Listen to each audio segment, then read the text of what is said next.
کریں تو ہم بے شک قصوروار ہیں۔ رب جل شانہ جواب میں فرمائیں گے، اسی میں پھٹکارے ہوئے پڑے رہو اور مجھ سے بات نہ کرو۔ حضرت ابو دردہ رضی اللہ تعالی عنہ فرماتے ہیں کہ اللہ جل شانہ کے اس ارشاد پر ہر قسم کی بھلائی سے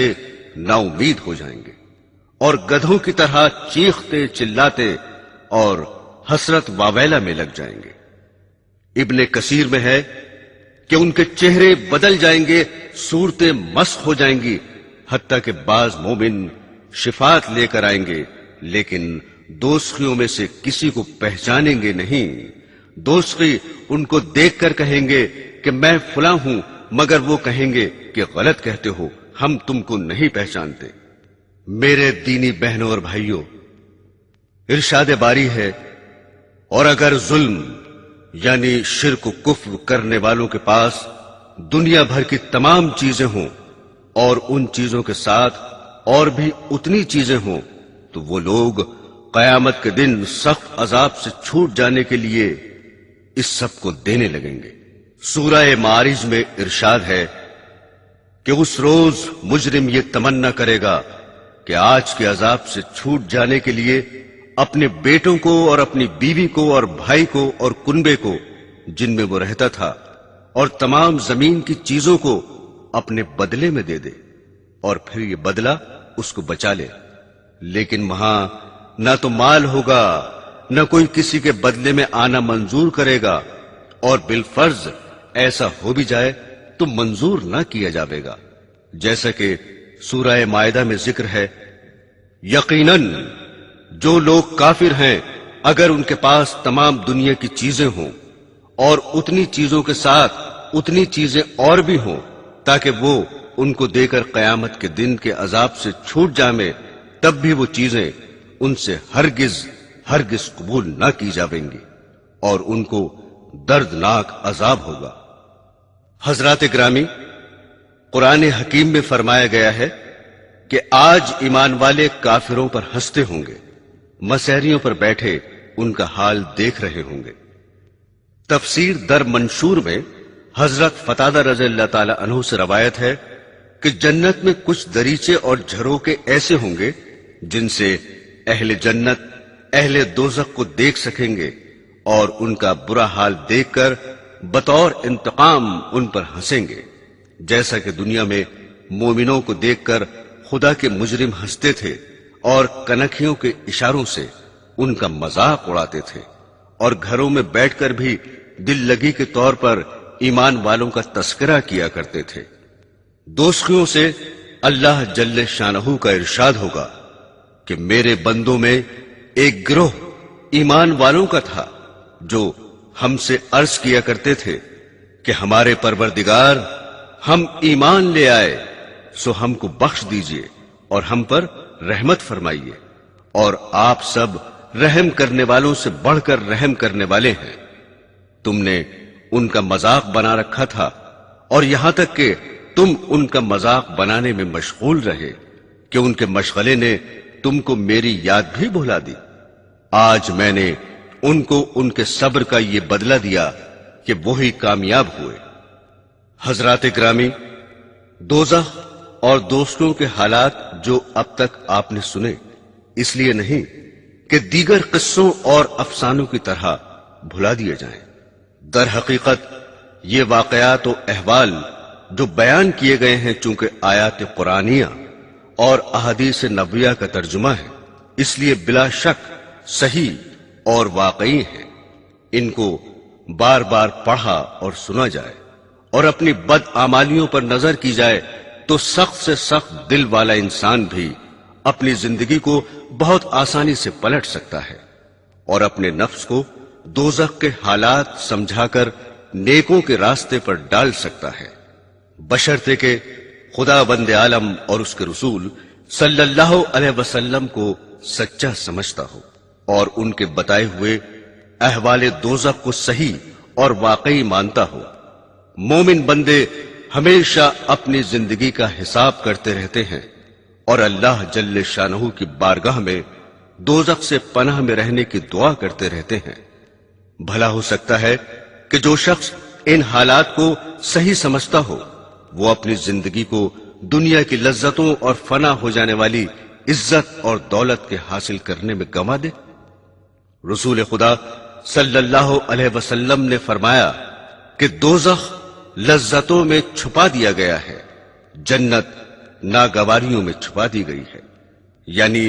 لذتوں میں پڑھ کر زندگی گزارنے والے وہ کام کر رہے ہیں جن کے پردے میں دوزخ ہے، اور نفس کو ناگواریوں میں پھنسا کر اچھے عمل کرنے والے وہ کام کر رہے ہیں جن کے پردے میں جنت ہے۔ ان لوگوں کو جہنم کے حالات کا پتہ ہی نہیں جو خودکشی کر کے یہ سمجھتے ہیں کہ مصیبت سے چھٹکارا ہو جائے گا، اور جو دنیا کی سختی اور مشقت سے گھبرا کر یوں کہہ دیتے ہیں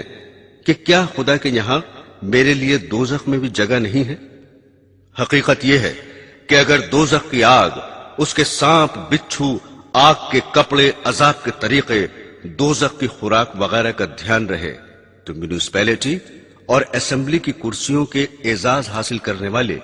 روپے جمع کرنے والے، بلڈنگ و جائیداد بنانے والے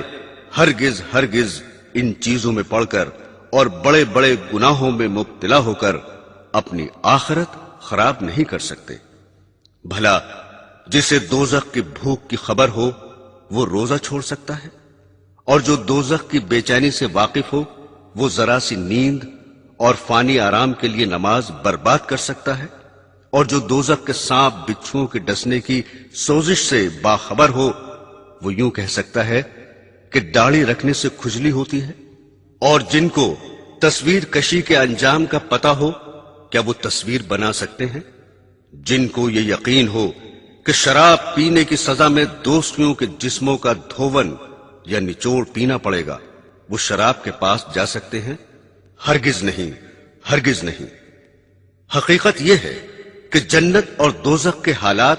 صرف زبانوں تک ہی محدود رہ گئے ہیں اور یقین کے درجے میں نہیں رہے، ورنہ بڑے گناہ تو درکنار، چھوٹے گناہوں کے پاس جانا بھی بعید از تصور ہوتا۔ حضرت علی کرم اللہ وجہہ فرماتے ہیں کہ اگر جنت اور دوزخ میرے سامنے رکھ دیے جائیں تو میرے یقین میں ذرا سا بھی اضافہ نہ ہوگا، یعنی میرا ایمان بغیب اس قدر مضبوط ہے کہ آنکھوں سے دیکھ کر بھی اتنا ہی یقین ہو سکتا ہے جتنا بغیر دیکھے ہے۔ جن کو دوزخ کے حالات کی خبر ہو وہ گناہ تو کیا کرتے، اس دنیا میں نہ ہنستے نہ خوشی مناتے۔ ایک روایت ہے کہ رسول خدا صلی اللہ علیہ وسلم نے حضرت جبرائیل علیہ السلام سے دریافت کیا کہ کیا بات ہے، میں نے میکائیل علیہ السلام کو ہنستے ہوئے نہیں دیکھا۔ عرض کیا جب سے دوزخ کی پیدائش ہوئی ہے میکائیل علیہ السلام نہیں ہنسے۔ صحیح مسلم کی ایک روایت میں ہے کہ رسول خدا صلی اللہ علیہ وسلم نے ایک مرتبہ ارشاد فرمایا کہ اس ذات کی قسم جس کے قبضے میں میری جان ہے، اگر تم نے وہ منظر دیکھا ہوتا جو میں نے دیکھا ہے تو تم ضرور کم ہنستے اور زیادہ روتے۔ صحابہ رضی اللہ تعالی عنہ نے عرض کیا کہ آپ نے کیا دیکھا؟ ارشاد فرمایا میں نے جنت اور دوزخ دیکھے۔ حضرت ابن مسعود رضی اللہ تعالی عنہ فرماتے ہیں مجھے تعجب ہے کہ لوگ ہنستے ہیں حالانکہ ان کو دوزخ سے بچنے کا یقین نہیں ہے۔ حضرت ابو سعید رضی اللہ تعالی عنہ فرماتے ہیں کہ رسول خدا صلی اللہ علیہ وسلم ایک بار مکان سے باہر تشریف لائے اور دیکھا کہ لوگ کھل کھلا کر ہنس رہے ہیں۔ یہ دیکھ کر آپ نے فرمایا کہ اگر تم لذتوں کو ختم کر دینے والی چیز یعنی موت کو کثرت سے یاد کرتے تو تمہیں اس کی فرصت نہیں ملتی جس حال میں تم کو دیکھ رہا ہوں۔ الحاصل ہوشیار وہی ہے جو اپنی آخرت کی زندگی بنائے اور 2-4 روزہ مال و دولت، عزت و آبرو، جاہ اور حکومت کے پھندوں میں پڑ کر اپنی جان کو دوزخ کے حوالے نہ کرے۔ جب عذاب میں مبتلا ہوگا تو پچھتانے اور ہائے کاش وہ موت ہی ختم کر دیتی، میرے کام کچھ نہ آیا، میرا مال، جاتی رہی میری حکومت کہنے اور ہاتھ ملنے سے کچھ حاصل نہ ہوگا۔ جنت جیسی آرام کی جگہ کی طلب سے لاپرواہی اور دوزخ جیسے بے مثل دارالعذاب سے بچنے کی فکر سے غفلت بے عقلوہی کا کام ہو سکتا ہے کہ رسول خدا صلی اللہ علیہ وسلم نے فرمایا کہ جنت کو طلب کرو جتنا تم سے ہو سکے اور دوزخ سے بھاگو جتنا تم سے ہو سکے، کیونکہ جنت کا طلبگار اور دوزخ سے بھاگنے والا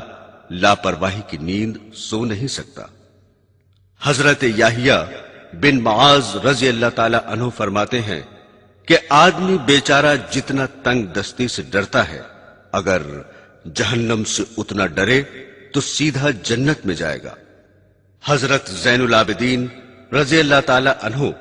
ایک مرتبہ نماز پڑھ رہے تھے کہ گھر میں آگ لگ گئی، مگر آپ نماز میں مشغول رہے۔ لوگوں نے پوچھا کہ آپ کو خبر نہ ہوئی؟ فرمایا کہ دنیا کی آگ سے آخرت کی آگ نے غافل رکھا۔ ایک صاحب کا قصہ ہے کہ رات کو سونے کے لیے بستر پر جاتے اور سونے کی کوشش کرتے مگر نیند نہ آتی، لہذا اٹھ کر نماز شروع کر دیتے اور بارگاہ خداوندی میں عرض کرتے کہ اے اللہ، آپ کو معلوم ہے کہ جہنم کی آگ کے خوف نے میری نیندیں اڑا دی، پھر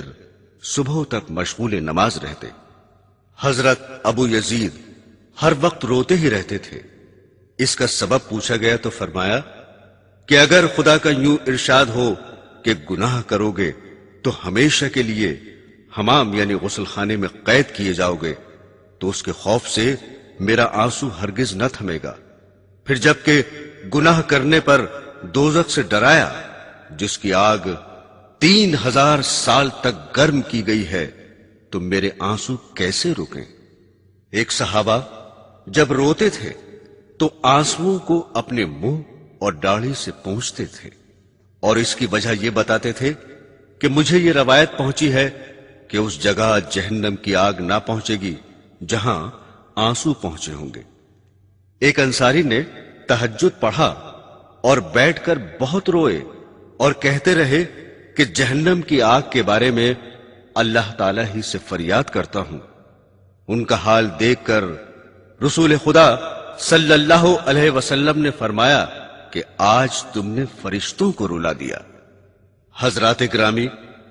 رسول خدا صلی اللہ علیہ وسلم نے فرمایا ہے کہ جو شخص 3 مرتبہ خدا سے جنت کا سوال کرے تو جنت اس کے لیے خدا سے دعا کرتی ہے کہ اے اللہ، اس کو جنت میں داخل کر دے، اور جو شخص 3 مرتبہ دوزخ سے پناہ چاہے تو دوزخ اس کے لیے خدا سے دعا کرتا ہے کہ اے اللہ، اس کو دوزخ سے بچا لے۔ میرے دینی بہنوں اور بھائیوں، اب میں یہ بیان ختم کرتا ہوں۔ عبرت کی آنکھ والوں کے لیے تھوڑا بھی بہت ہے اور غافلوں کے لیے بڑے بڑے دفتر بھی کچھ نہیں۔ حضرات گرامی، اپنے اور ہم سب کے حق میں دعا فرمائیں کہ اللہ جل شانہ اپنی رحمت سے دنیا و آخرت کے تمام عذابوں اور تکلیفوں سے محفوظ رکھیں اور جنت الفردوس نصیب فرمائیں۔ آمین ثم آمین۔